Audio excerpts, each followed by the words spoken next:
of a weird disembodiment to just showing up in your virtual windows wherever you're watching from. But I also appreciate that that makes it easier to see you and to visit with you for the hour. So I just want to thank Michael Carrier, especially for inviting me to the 2021 World Affairs Seminar, and to Stuart Schmidt, who I think has since left, and to Ben for helping coordinate me during this hour.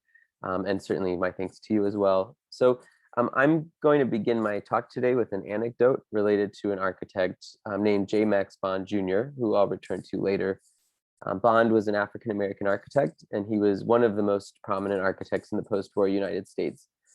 In August 1963, he took a road trip from his home in New York to, as he described it, see America. He and his wife made several stops. The first was to Wisconsin, which in a better world, we would all be together in Wisconsin. That would be an especially appropriate reference, but we'll just imagine. And there they made a common pilgrimage for American modern architects. They went to see Taliesin, the home and studio of Frank Lloyd Wright, and also other Wright buildings across the state. Their next stop was to Chicago to see new architecture, and then they drove to Washington, D.C., not for architecture, but for an event on the National Mall on the 28th, the March on Washington. I don't have time to tell you at length about Bond's response to the event, which is a pretty amazing view of one of the signal moments in American history from the point of view of a very perceptive 28-year-old. Bond was moved by Martin Luther King Jr.'s "I Have a Dream" speech, but he found it lacking in specifics. Anticipating the direction of the civil rights movement in the coming years, Bond wanted more criticism of the current state of affairs and a more militant approach. What really interests me here, for the sake of this talk, is the juxtaposition of the trip: Frank Lloyd Wright at one stop, Martin Luther King at the other, modern architecture at one stop, activism for racial justice at the other. Bond's road trip, like a lot of his life, modeled that these weren't two distinct realms of American life, but at least for some were inextricably connected. And this brings me to my topic today: architecture as a practice of activism for social change, and activism for social change as a practice of architecture. While architectural history is often and understandably about the history of buildings, forms, and styles, it's also about the people who use and inhabit the built environment. Architecture and urbanism are fundamentally formal and spatial configurations that are shaped and reshaped by people. In ways big and small, people transform their built environments for the purpose of achieving visions of their ideal world. And this could be as simple as you moving your chair across the room, or moving a wall to make your home more livable, or as complex as shaping a social movement for human rights and social justice. It seems like maybe we shouldn't have to say it, but sometimes we do. Architecture is ultimately about the people who live in the buildings, who use the buildings. That was certainly the goal of the people I'll focus on for this talk, people who we might call activist architects, who were focused on manipulating the built environment to make a more just and equal world. They offer an unconventional view of both the people who play the role of architects and the work they do as architecture. Some activist architects, like Bond, were credentialed professionals. They were capital A architects. Others were engaged amateurs, but they shared an understanding of architecture as having a broader social purpose. Activist architects sought to open the doors of their profession to outsiders, to use expert skills for the benefit of a broader and often less affluent public, and to shape a bottom-up mode of practice. And by bottom-up, I mean it was one based on grassroots needs, on the needs of the people at the grassroots, not abstract ideals of what architecture should be, not something that was sort of a head in the clouds idea, but something that was really based on the real needs of real people. And to do that in the service of equality, not monetary gain. What distinguishes activist architects from other kinds of activists is that the built environment is not incidental to their goals, simply the ground on which they pursue their activism. In other words, they are not just advocates who do their work within buildings or urban spaces. Rather, for these people, design space is the medium through which they do their work, the very means that they deploy towards social change. In this approach, urban plans are not neutral government documents, but polemical statements. Existing buildings are not real estate assets, but needed shelter. Bricks are not just building materials, but embodiments of human labor. Neighborhoods are not just backdrops in which life unfolds, but meaningful components of human identity worth preserving alongside their residents. Activist architects have never been majority voices in the design professions, but in certain eras, they have become influential enough to change the worlds they inhabit in small ways, if not in big ones. This is a thread I pursued across my work, most significantly in my book, The Roots of Urban Renaissance, Gentrification, and the Struggle Over Harlem. And just broadly, this is a history of the Harlem neighborhood of New York City between the 1960s and the early 2000s, and also a history of the way that cities in general have changed in the late 20th century. I show how Harlemites, both architects and non-architects, physically reshaped their community during decades of tremendous change. By the early 2000s, many commentators remarked on Harlem's emergent gentrification, the growing affluence of its residents, and the increasing number of large commercial developments on its main streets. Typically, this was a story told through the outsiders who moved to Harlem, and often through simplistic frameworks of good and evil, or victims and victimizers. By focusing on the role of Harlemites themselves, I tell a more complicated story, one where residents often advanced competing ideas for Harlem's future. And in doing that, I explain that Harlemites helped bring gentrification about as both an unintended and intended consequence of their work in the neighborhood's built environment. I describe this just to give an overview of the larger direction of my research and to suggest the larger context from which this talk derives. As my title, 3 Lessons from Harlem, suggests, this neighborhood is an ideal case study for understanding various dimensions of architectural activism. And to provide that view today, I'm going to discuss a couple examples from my book, and then I'll pick up a thread that I'm pursuing as my current research project, a book in progress. So I'm going to focus on 3 cases just to give you a kind of outline of where I'm going. First, picture corresponding to the far left, I'll look at an organization of architects and planners in the 1960s who worked to change urban planning from a process that proceeded without the input of Harlem residents and often hurt them, to one that they shaped themselves and thus benefited from. Second, in the middle, I'll look at a loose network of activists in and around Harlem who faced the problem of widespread housing abandonment in the 1970s by rebuilding discarded buildings into needed shelter, means to learn construction skills, and a tool for gaining the abstract ideal of control.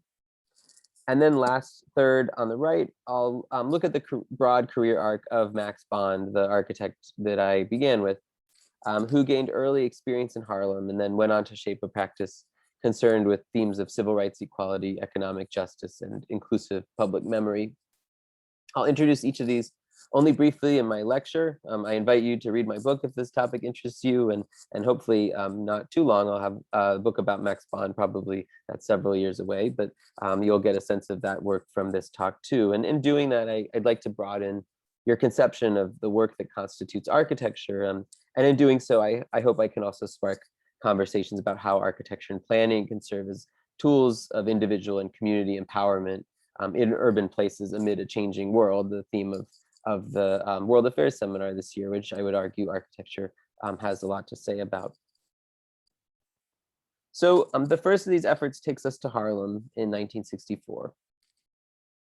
Late that year, a white architect named C. Richard Hatch started an organization called the Architects Renewal Committee in Harlem, generally called ARCH. So I'll refer to the Architects Renewal Committee in Harlem as ARCH. ARCH was a new kind of entity. It was a nonprofit dedicated to providing professional design services like architecture and planning to Harlem residents who had not had access to those services before. Though not initially in a storefront, ARCH was effectively a storefront organization, which was a kind of flavor of the month in the 60s. There were a lot of different kinds of new organizations, especially through the federal war on poverty, like community action agencies or legal services, or health clinics where people could go and get services that otherwise had been out of reach. And in this case, ARCH was known as a community design center, which suggests both its location in and orientation to its community. Architecture and planning may seem somewhat remote from the most pressing needs that we would associate with a place like Harlem in the 1960s. People who were largely poor, mostly people of color, especially African American, struggling with inadequate housing, growing unemployment, and rising crime. But ARCH responded to specific events in Harlem, New York, and American cities more broadly that created an urgent need for the assistance of experts who could provide planning knowledge, urban planning knowledge in majority minority neighborhoods. So just to kind of frame this, I'm going to step back for a moment to consider the larger context of urban redevelopment in American cities in the post-World War II period, a story that some of you may have a chance to learn about in other seminars this week. But just to give you a sense from my point of view for this purpose. When Americans returned to normal life after World War II, they found cities full of dilapidated housing and way too little of it to hold their rapidly growing population. You may know of the famous baby boom of the 1940s and 1950s. While America was at war, there were indeed a lot of children being born. But when all those soldiers came home, there were not enough houses for them. There was a massive housing shortage. And relatedly, they found a federal government that had expanded its involvement in private housing markets with policies intended to make homes cheaper, easier to build, and accessible to a broad audience, though an audience that in the American suburbs was mostly white people. These factors brought mass suburbanization in the 1950s and 1960s, but a consequence of new developments like this one, Levittown, Pennsylvania, which had 17,000 new homes. So keep in mind, this is essentially a development built at once with enough houses to house 40 or 50,000 people, really a massive scale of development. One consequence of that was the rapid departure of the middle class from American cities. In places like Levittown, you had people who were moving from Pennsylvania, which was just to the south. So those people are coming from somewhere, of course, and that means that Philadelphia is also losing those places, people as Levittown is gaining them. City leaders panicked in this context because the flight of the middle class meant diminishing population and also a diminishing tax base, which is how American cities fund themselves. In this context, federal and local officials stepped in with the policy known as urban renewal or urban redevelopment. Under urban renewal, government subsidized the purchase and clearance of large tracts of inhabited land in American cities. And under this policy, public and private interests built housing, offices, universities, and cultural centers, all intended to attract the middle class back to the city. You're seeing here the clearance and reconstruction of Bunker Hill in Los Angeles, which gives you a sense of the approach here, an inhabited place essentially being wiped clean. These projects were typically monumental and they were modern in form, and consequently they cleared vast acreage and uprooted thousands of residents. Here's a few examples from a few different places. This is a fairly national policy, as this hopefully gives you the sense. Suffice it to say that the burdens of this clearance were not equal, reflecting both the discriminatory nature of mid-century policy and the insufficient political power that communities of color wielded. Urban renewal overwhelmingly uprooted the people in those communities. And a famous example is New York's Lincoln Center, one of the most famous performing arts centers in the world. That campus replaced the Black and Puerto Rican neighborhood that had been the setting for the musical West Side Story. There, 7,000 low-income families were displaced for the project. Few of them were accommodated in housing that was built as part of redevelopment. Not too surprising if you know much about Harlem's history. Harlem became one of the primary targets of this development approach. There, new middle-class housing, the expansion of area institutions like Columbia University, and especially public housing intended to house residents displaced from elsewhere, replaced hundreds of Harlem's acres.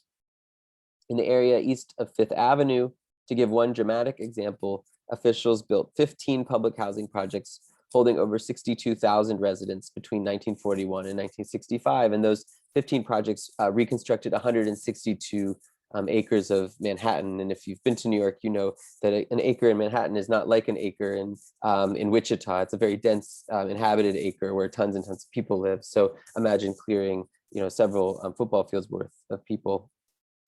This was a policy with complex implications. On one hand, cities had to do something to address a true existential crisis. On the other, the harms of this action fell unfairly for the average Harlemite displaced by urban renewal. Arguments about the long-term viability of New York rang pretty hollow. Instead, people saw the grievous loss of their homes and their neighbors and their communities. One factor motivating the disparities in the effects of urban redevelopment was what we might call the expertise gap. In the 1950s, city planners and officials claimed special expertise. They said they knew what the public needed, often without regard for the needs of individual people.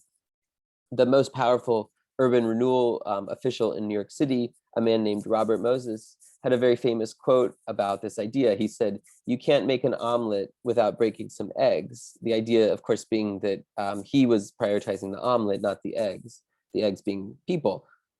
Some people, typically white and well off, had the resources and expertise to oppose plans that threatened their neighborhoods. But Harlemites generally didn't. They were under-resourced. They were often kept in the dark about urban plans until very late in the process. So they didn't have that expertise, and they were thus often at the receiving end of these plans. It was in this void that Arch arrived in Harlem. Richard Hatch, again, the originator of this organization, was motivated by the larger civil rights movement and its calls for equal rights, a cause he identified with the lack of planning power among Harlemites. He was also inspired by a related discourse that was beginning to encourage grassroots participation in American cities. And he was both driven by and contributing to an emerging movement that extended that participatory effort to foster greater participation in planning in particular.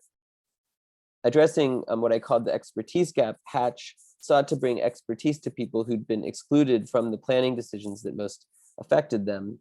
As Hatch explained soon after Arch's founding, and this is his quote, "Ghetto residents must, as a first step toward full participation of our society, be enabled to make the decisions which affect their destinies." A pretty simple idea, right? People should be able to decide for themselves their own lives, but that's not an idea that was democratic at this point, and groups like Arch were trying to make it more possible. In his formulation, architects would not be experts imposing a vision upon residents, but in his words, advocates for the poor. And as such, the volunteers who staffed Arch sought to provide, again, his quote, "technical knowledge equal to or superior to that of the government agencies." Ultimately, this would lead Harlemites threatened with redevelopment plans to claim their own plans, documents that reflected their own values, chief among them the desire to remain in and upgrade their neighborhoods along the lines that most benefited existing residents, especially with improved housing, jobs, and needed services. This goal may sound idealistic, but Arch pursued it through a number of avenues in the mid-60s. The group produced a series of guides, for example, focused on topics like low-income housing construction and tenants' rights. Tenants' rights in particular was a focus of the group's early actions because tenants were especially vulnerable to landlord and official abuse. And so Arch was trying to say, you know, these are your rights. This is what your landlord owes you. Most notably, Arch became involved in a series of battles over official redevelopment plans that threatened Harlem neighbors with displacement. And in doing that, Arch became a vehicle through which residents could create alternate urban plans with the assistance of staff members, plans that they could then use to resist and reshape the plans of the city. To give a glimpse of what this looked like, I want to focus in on just one of the neighborhoods where Arch worked, where my cursor is, where the red triangle is, a corner of Harlem called the East Harlem Triangle. The East Harlem Triangle held a predominantly African-American population and was especially poor, even compared to other Harlem sub-communities. In fact, many of its residents had been displaced multiple times by urban renewal, suggesting the especially desperate situation here. Despite that, or maybe even because of it, the neighborhood caught the city's redevelopment eye. In 1961, officials announced plans to completely clear the neighborhood and its residents to build an industrial park. Residents were not passive in the face of this plan for their annihilation. Multiple examples of official neglect had mobilized residents over the past decade. And so there was something of an activist spirit in this little corner of Harlem. In the aftermath of the announcement of the planned redevelopment, residents marched on City Hall. They began a study of the actual conditions of the neighborhood so that they could say, hey, you know, we're not actually what you say we are. We're a place with people with value, you know, people who care. And they called for a different approach to redevelopment that would improve the community's housing alongside any new industrial development. Neighborhood activists had a very clear idea of what they wanted. They wanted redevelopment, but they wanted redevelopment that would meet their needs. And Arch provided a means to turn that vision into a physical document. Beginning in mid-1966, the neighborhood began to draft an alternate plan in collaboration with Arch, based on their unique expertise of knowing what they needed. That also is a form of expertise. Knowing what you want in your life is a matter of expertise, even if it's not something you learn in graduate school. We should understand the plan they developed, which I'm showing you here, not simply as a passive technical document, not pencil on paper, but as a fairly revolutionary material embodiment of community goals. As I said earlier, not just a ground for expression of a vision of equality, but a means for achieving it. It's a community-derived vision of what its own blocks should look like. And this plan included the rehabilitation and new construction of low-income housing, of affordable housing, a new elementary school, and a mix of uses, commercial, industrial, and public, that were intended to both serve resident needs and provide needed employment. In other words, instead of the wholesale replacement of the neighborhood with an industrial park that would serve other people, residents imagined redevelopment for their own benefit. Suggesting the extent to which this was itself an activist tool, in 1967, officials faced with this alternate plan, and a mobilized community agreed to change their plans for the neighborhood. More than this, the city hired the neighborhood's residents to draft an official plan, an unprecedented move towards grassroots planning in New York City. Residents in turn asked Arch to continue working with them to turn their provisional plan into an official document, an effort that culminated in a 1968 plan that formalized many of their initial ideas. And perhaps most emblematic of the idea of this as a neighborhood redeveloped for its existing residents, Arch and community partners planned a center for the neighborhood called Triangle Commons, which you see here, that was to serve their most acute needs at the heart of the neighborhood, needs that included welfare and employment assistance, legal services, addiction treatment, and daycare. And the message of this was that Harlem's poorest residents were not problems to be removed, but valuable people who had a vision for their needs, and that those needs should literally be at the center of the neighborhood. The plan was important symbolically, but it would also prove to have a more concrete effect. Over subsequent decades, neighborhood residents would build a version of the social service hub they envisioned here, and more than 900 low-income housing units in new and rehabilitated buildings. This has remained an economically modest neighborhood, and one that certainly has its challenges, but that was the point. Arch wanted to help residents pursue their own understanding of what they needed, not the normative understanding of city officials that a good neighborhood was a middle class or affluent one. On a bigger scale than just one neighborhood, the effort here was one among several efforts, many supported by Arch, that helped to change planning from a field mostly focused on omelets, we could say, to one more frequently focused on eggs. In other words, a field that was less top-down and more bottom-up. Planners became more attentive to the needs of city residents of many stripes because of groups like Arch, and Arch inspired the creation of dozens of community design centers in many other American cities. Now, this is not to say that all was rosy. Arch faced its own questions about its mediating role in an era in which residents demanded increasing self-determination, and the city did not always deal sensitively with Harlem even after this. But as an example of the value of architectural activism, it embodies well, I think, the idea that the built environment could be a medium for effecting meaningful change and improving the public good. Arch's story represents one way in which Harlemites use the built environment toward activist goals. Backed by supportive experts like Hatch, they gained new opportunities to decide for themselves what their neighborhood should be. I want now to turn to a history in the 1970s and the following decade that was driven by grassroots elbow grease rather than professional expertise, where activists acting as amateur architects likewise deployed the built environment to bring about a more just vision of the city. This was called low-income homesteading or self-help housing, an effort by residents in Harlem and other New York communities to resurrect and rehabilitate housing units that landlords were abandoning in massive numbers. Unlike alternate planning's intervention at the scale of neighborhoods, this approach worked at the scale of individual buildings and even individual apartments, but sought similar goals, especially the goal of rebuilding Harlem for the benefit of its residents, not for a group of outsiders who would displace those residents. Specifically, low-income homesteaders pursued the sweat equity reconstruction of units that landlords had abandoned. And By sweat equity, I mean that poor tenants sought to rehabilitate units through their own labor, with their equity contribution to these homes coming through that embodied labor. Usually when we talk about equity with housing, we're talking about money, about capital, about the money that you put into something. And here, what people were putting in was work, was elbow grease, not money, generally not cash. In these efforts, low-income homesteaders saw the means of affecting three goals through transformation of the built environment. First, of course, was housing. Though widespread housing abandonment might suggest that there was more housing than needed, the opposite was actually true. Neighborhoods like Harlem faced a shortage of decent, affordable housing, and these homesteaders saw their work as a direct means of addressing that problem. Second, homesteaders saw their labor as a means to gain skills that would help them in the context of high unemployment. Rehabilitating homes was an ideal way to learn construction skills, and those were skills that homesteaders hoped would provide a means of gainful employment. And then third, low-income homesteading provided a path toward a more abstract goal of control. Harlemites, subject to negligent landlords and housing segregation, had little control over their homes and communities, but they saw homesteading as a means to gain direct influence over their lives and the decisions that most affected them, the same goal that Arch had voiced.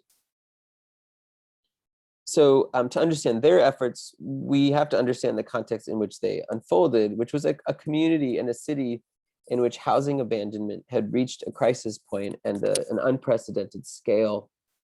A perfect storm of local, national, and international events converged in the 1970s that flooded New York with buildings that became public property when their owners stopped paying taxes. Basically, if you were a private owner and didn't pay your taxes after a few years, or eventually just 1 year, it would become the property of the city of New York.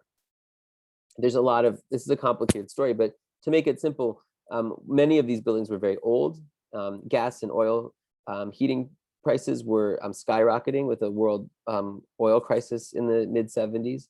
And the federal government was reducing its funding support for cities. And at the same time, places like Harlem were growing poorer, which meant that residents had fewer resources to make rent. Landlords who had typically owned rental buildings purely as investments had very little incentive to wait these factors out. They weren't making money off their buildings, and so they didn't really want to continue to maintain them. And they didn't really care about struggling tenants. That wasn't why they were there, although we can certainly think of other reasons why you might care about struggling tenants. But for investors, generally, the human element was not a priority. So instead, landlords milked buildings, as they were called. They squeezed out any rent they could get, and then they just left the buildings for dead. Landlords abandoned as many as 40,000 housing units a year across New York in the 1970s. By mid-1978, the city controlled 8,000 buildings with 90,000 tenants and expected to be the reluctant landlord of 250,000 tenants by the next year. And I just want to emphasize, when a building was abandoned, it didn't mean that nobody was living in it. It meant that the landlord was no longer taking care of it, and the city took ownership, but there were likely still people living in the building. One estimate suggested that the city of New York owned 65% of Harlem's property by the early 1980s, half as public housing, half as abandoned buildings. This was a massive crisis, but many Harlem tenants reframed it as an opportunity, taking on the role of activist architects and builders to create needed housing. A number of groups took this position. One particularly evocative example was a street gang called the Renegades of Harlem, formed in 1973. The Renegades were young and, in their description, reformed criminals, all Puerto Rican, who lived amid the widespread abandonment of East Harlem. They saw the hollowing out of their blocks as a unique chance to claim their homes from outsiders. As they explained to their neighbors, and their quote, "You can own your own home and finally be rid of the rats, the landlords, the leaks, and the city. We can rebuild our community ourselves." They took up this cause in an abandoned tenement on East 119th Street, which you see them working on here. Elsewhere in Harlem, a group called the Mosque of the Islamic Brotherhood gained permission from the city to rehabilitate 2 adjacent tenements for housing, retail, and a new worship space. Still others purchased city-owned townhouses and tenements, or sought to rehab individual apartments, all to gain much-needed shelter. Their work was pragmatic. It was focused on making buildings fit for habitation at minimal cost and with maximum speed. And we can see this in the name homesteaders, which activists chose with great intention. If you recognize the term, it's probably because of the use of the term in the 19th century, the people who were given land for essentially farming it in the American West, in the American so-called frontier, and the kind of fortitude associated with that mythology.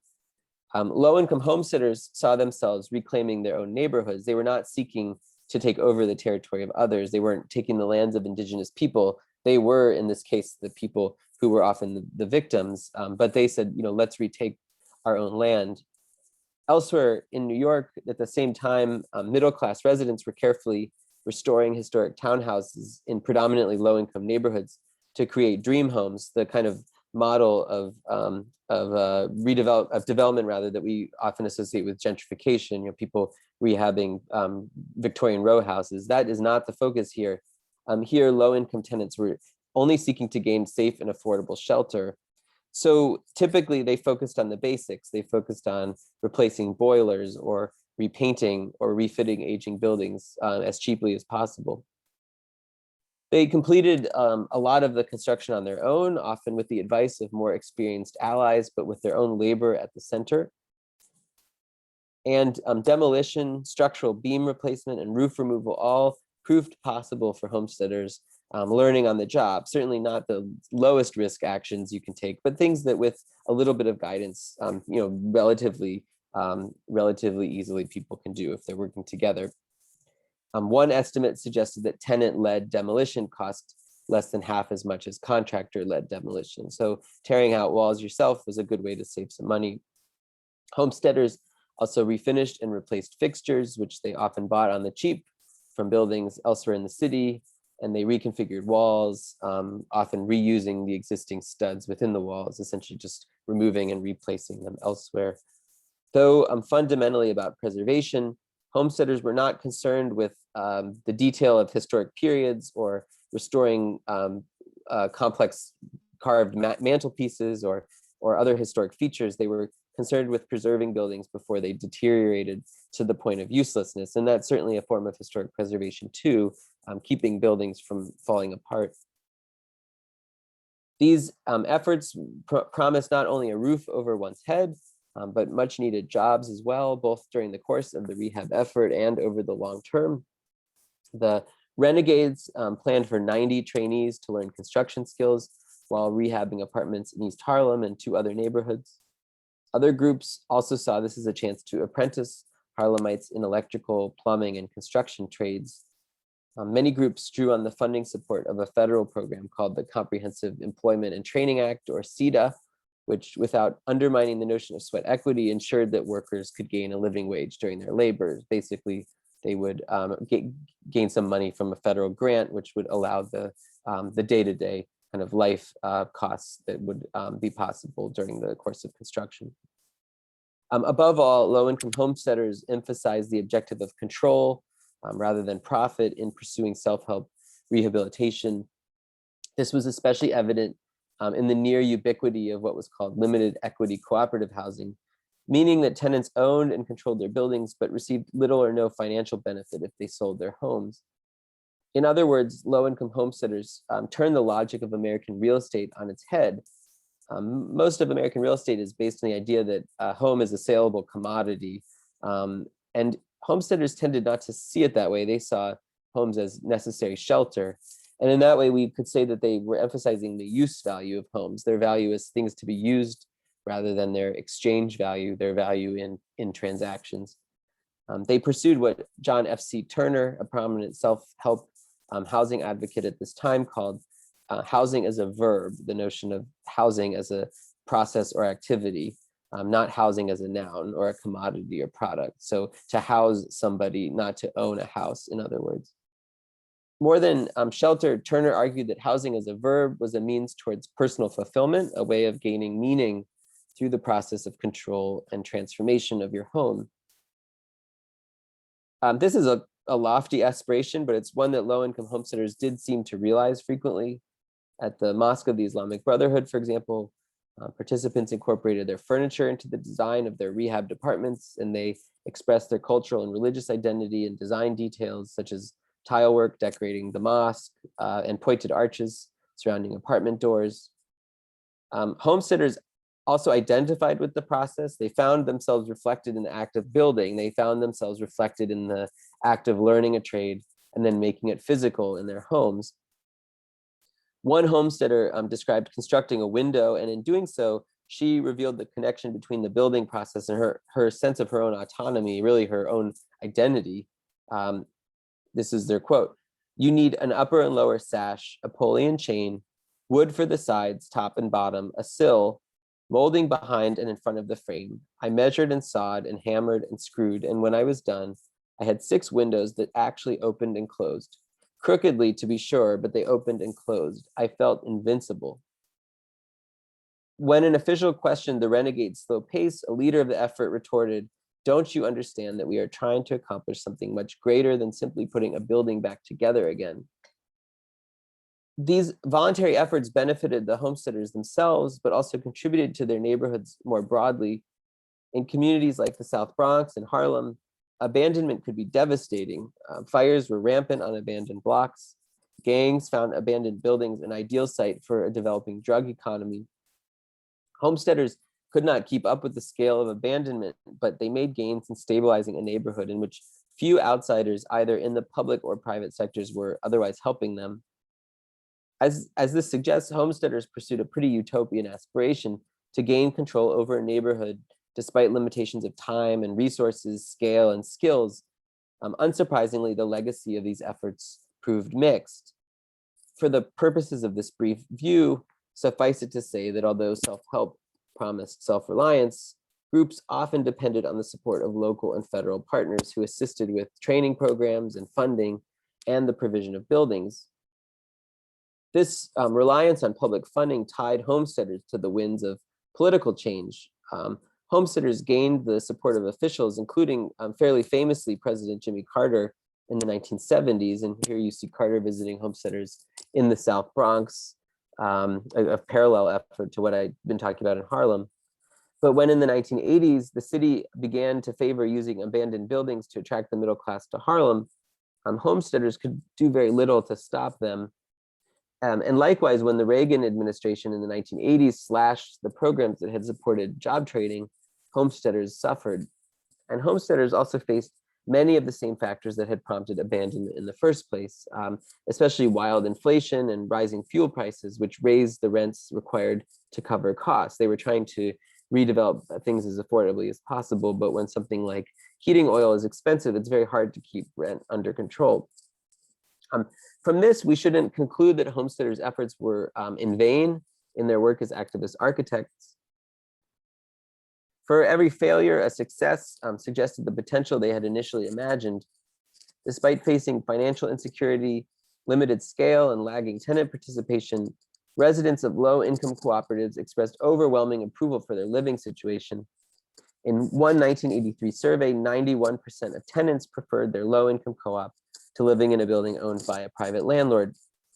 Though the homesteaders of the Mosque of the Islamic Brotherhood faced rising costs due to inflation, their rehabbed buildings opened in 1979, and most of the tenants were employed, many employed in construction, others in the businesses that the mosque ran on site, like a health food store.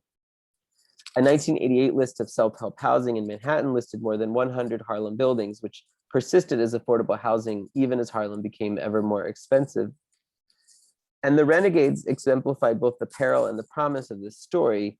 They successfully rehabbed their initial tenement, but ironically, they lost it in 1985, unable to keep up with taxes as costs continued to rise. But in 2002, the city sold the building to the Youth Action Program, one of many rehab and job training programs that flourished in the wake of the Renegades. And that program brought self-help to a national scale as the prominent nonprofit Youth Build USA, a group that still very much exists.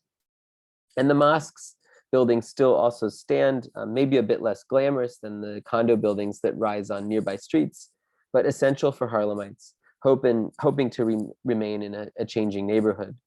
So we should understand these structures not as simple apartment buildings, but as the end result of a process that found some of Harlem's poorest residents gaining needed resources through their manipulation of the built environment. And that was the very medium for their activism for social change.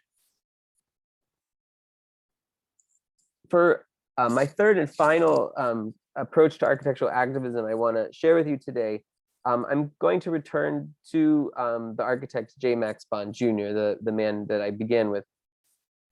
Bond has often been overlooked in modern architectural history, but was a major American architect and the most eminent African-American architect in the late 20th century. And a brief look at his career, which extended from the 1950s to the early 2000s, reveals a designer who uniquely focused on how, as an architect, he could work to shape a better world. Bond appears briefly in my Harlem book. He was the second leader of Arch, the group I described in my first case study, and the fuller story of his life and work is the subject of the book that I'm currently writing. Bond worked in Harlem. He lived in and near Harlem, and he designed projects in Harlem and well beyond. In thinking about his role as an activist architect throughout his professional life, I want to highlight three interrelated goals that remained consistent preoccupations for him: civil rights, equality, economic justice, and inclusive public memory. And each of these embodies the idea of shaping the built environment towards the goal of positive social change. The first of these, civil rights equality, can be seen in who Bond designed for. Bond was trained at the Harvard Graduate School of Design in the 1950s, a place known especially for being at the vanguard of innovative modernist form making. Despite these roots, though, he showed a keen interest in a socially engaged design practice from early in his career, an approach that simply was not common among his peers. And certainly one place this was evident was in his work with Arch. Bond joined the organization in 1967 after living in post-colonial Ghana, and he engineered its reorientation towards much more radical approaches to the civil rights movement.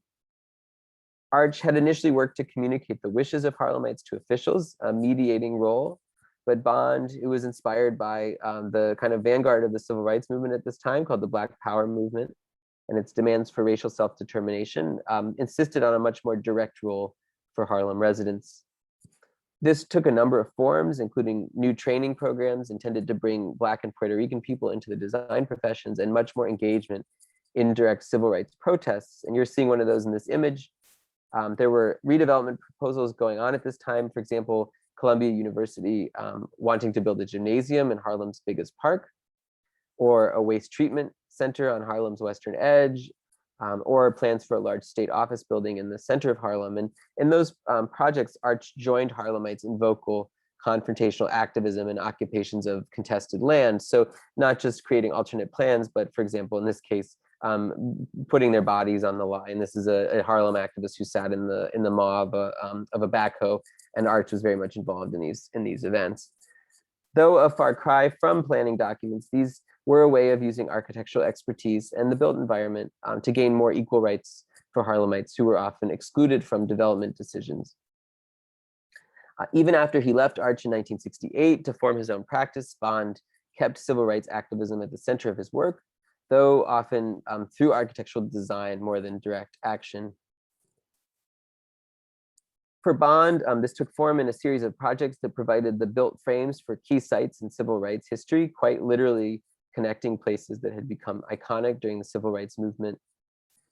In Alabama, for example, Bond's Birmingham Civil Rights Institute, completed in 1992, provides a museum dedicated to the city's history and the movement, but also defines a contemplative hinge between two tragic spaces.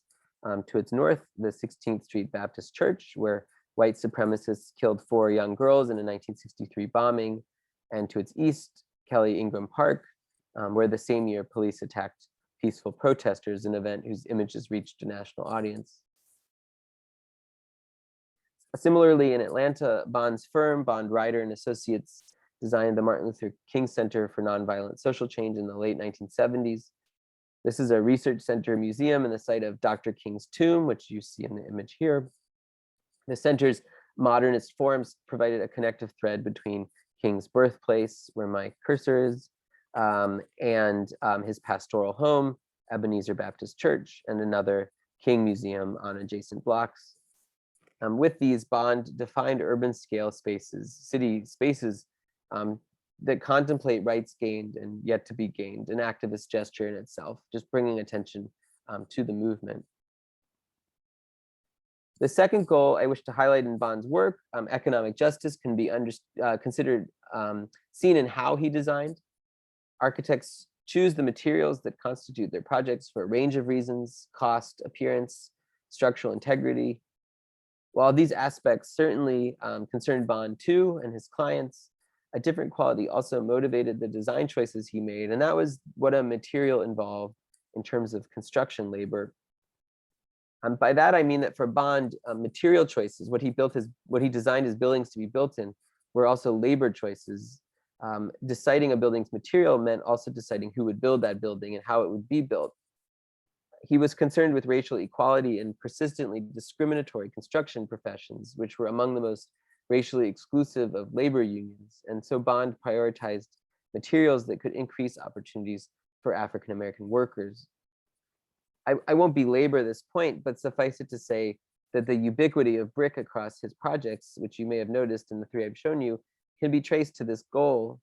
As Bond explained in 1981, quote, "If one were to design a building completely out of aluminum products, very few minority people in America could work on the building because the aluminum industry is one in which not many minorities are involved. If one were to design a building in brick or block, there would be a much greater chance of employing more minority people." More than this, Bond also split designs into smaller pieces to enable smaller firms to bid on them. Each of these strategies was meant to ensure that more underrepresented people would gain more direct economic benefit from his firm's projects. These may seem like modest efforts, but they suggest an imaginative approach to economic justice in the communities where Bond often designed, which were typically majority minority, facing high unemployment and discrimination, and with talented people who sought inroads in often exclusive construction trades. Most architects were not thinking about racial representation in labor at all. So the intentions of these strategies, I would argue, exemplify an activist practice. Lastly, the third goal I want to highlight briefly in Bond's work, inclusive public memory, can be seen in what he designed. As projects like those I've already shown you suggest, Bond's major architectural legacies focused on African American history and the commemoration of Black American life. Bond's many other projects include the Kentucky Center for African American Heritage in Louisville, the Studio Museum in Harlem, the foremost museum dedicated to contemporary art of and about the African diaspora, and shown here, the Schomburg Center for Research in Black Culture, also in Harlem, a major institution dedicated to the documentation and preservation of African American life. Bond did not only design projects focused on race, his firm designed housing, university buildings, even the 9/11 Memorial Museum. And we should also understand that the predominance of projects related to race partly reflected the limited opportunities Bond faced in a very unrepresentative profession. But this focus in Bond's work also demonstrates his effort to ensure that African American history and culture were not incidental to or ephemeral in American life, but given permanent and lasting form. In designing spaces that interpret that history and preserve its artifacts, Bond helped to ensure that public memory is inclusive of the diverse people that constitute that public. There's no better embodiment of this goal than Bond's final project, which his design team won just weeks after his February 2009 death, the National Museum of African American History and Culture in Washington, D.C. Bond helped develop this project over several years and shaped the entry that won as a joint venture with architects Phil Freelon and David Adjaye. His firm continued their work on the museum following his death.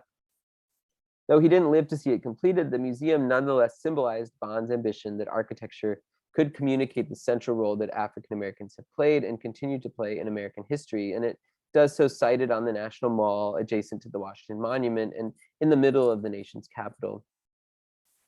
With these as preoccupations in his work, among other interests, Bond helped to shape an approach to architectural and urban design that balanced formal concerns, client needs, and financial viability with broader and more ambitious goals, especially concerned with seeking a more equitable society. Without overstating the degree to which architecture can achieve that goal, Bond's career exemplifies the important role that it could play as a tool for advancing it. Throughout my talk, which is focused on the people, sites, and approaches associated with one era in the Harlem neighborhood of New York City, you've seen many of the kinds of sources that underlay my work. I consider plans and architectural drawings as formal documents, but also as indexes of their broader social, political, and economic contexts. And similarly, I think of built works like this one as habitable spaces, but also as the embodiment of a range of other factors, power dynamics, cultural values, material histories, user needs, and interpretations of the past and future. In other words, though architecture is at base a physical construction, it serves some programmatic purpose. It's much more than just a container. It's a projection of what its maker imagines that the world should be. And in this role, architecture and architects do not always do good in the world. The list of harmful architecture is long, ranging from energy-hogging homes to humanity-denying prisons. But at its best, architecture can function as a medium for social change, one that serves as both the vehicle for imagining future worlds and the literal material embodiment of those worlds. In this sense, design has been a key tool for activists who seek to improve their buildings, streets, blocks, neighborhoods, and cities.